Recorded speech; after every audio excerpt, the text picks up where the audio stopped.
10-12 dakika daha ekstra birleştirme olmadığı takdirde bulunduğumuz pozisyonda kalmamız gerekecek.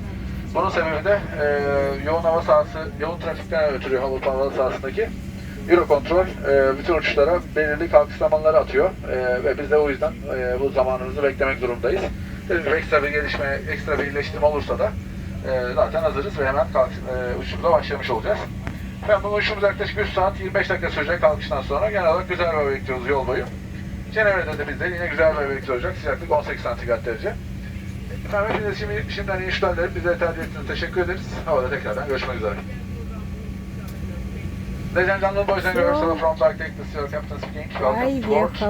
We're going to do SQ128 today from Antalya to Genoa with Boeing 737-800 aircraft. We are completely ready. Now we have almost 55 minutes delay already just because of the late arrival of the aircraft from previous flight. First of all, we apologize for this delay. And we need to wait 10 more 50 minutes in this position. The